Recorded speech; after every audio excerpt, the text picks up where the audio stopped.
Welcome to day 26 of NBA recaps and reactions. This one's coming out a little bit late, but I had to wait for the NFL 1 o'clock games to end, or at least all the games that were competitive to end.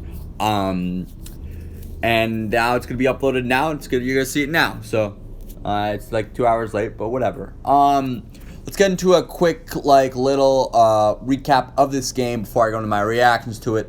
The Nuggets only led for a little bit in the first quarter before leading at the end, or leading for the whole fourth quarter. The Clippers led by spans of 10 points and 20 points, and they had a 16-point lead at the end of halftime of this game, and which was pretty devastating to the Nuggets. It really looked like the Clippers were going to win this game, and then they had a 16-point third quarter, going 4 of 21 in that third quarter. The Nuggets, on the other hand, they went 9 of 15 in that quarter, which meant they scored 30 points in that quarter. And then the Clippers would continue to struggle. They would only score 19 points in the fourth quarter. And the Nuggets, on the other hand, would explode for 34 points. And that was pretty much the game. Final score, 111 to 98. Some shooting statistics for the Clippers and the Nuggets. The Clippers shot 41% overall and 37% from three, which means they shot 38% from the 2-point line.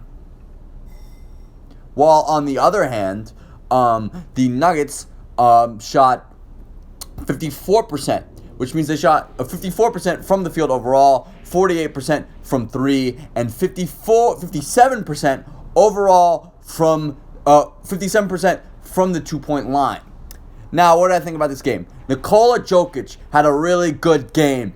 He was 13 of 22, 4 of 6 from 3, 4 of 5 from the free throw line, 12 rebounds, 14 rebounds, 7 assists, and 34 points. He had a pretty huge night for them. Jamal Murray, he had a pretty huge night as well. 21 points, 9 of 13, 1 of 2, 2 of 3 from the line, and had 5 rebounds. Now, on the Clippers side, some people a bit in this game. And the players I'm specifically looking at is Marcus Morris Sr. He was 1 of 5 from tonight, 1 of 4 from 3, had 5 points, was a -8, and he got into an altercation, I think in the third quarter at some point of this game. Zubac, he was 1 of 6. He had 12 rebounds, though, and he was a +11. But, I mean, if you make only one of your shots out of 6 shots, it's not very good, and he didn't really play good defense on Jokic. Patrick Beverley, he fouled out with 11 minutes left in the fourth quarter, which was very huge for them. And, I mean, they had trouble because although Kawhi Leonard and Paul George offered great defense on Jamal Murray, Patrick Beverley is the primary defender on Jamal Murray. Let's get into that fourth quarter by the Nuggets. Again, the Nuggets scored 34 and the Clippers scored 19. The Nuggets went 14 of 20 from the field overall and 6 of 7 from 3. 14 of 20, which is cool, 70% from the floor, and 6 of 7 from 3, which is 85% from 3, which means they were very hot in this quarter. They were making just everything was falling in for them. The Clippers, on the other hand, they just went ice cold, 3 of 10 from 3, and 4 of 9 from the field overall. And overall, it really felt like the Clippers really blew this one.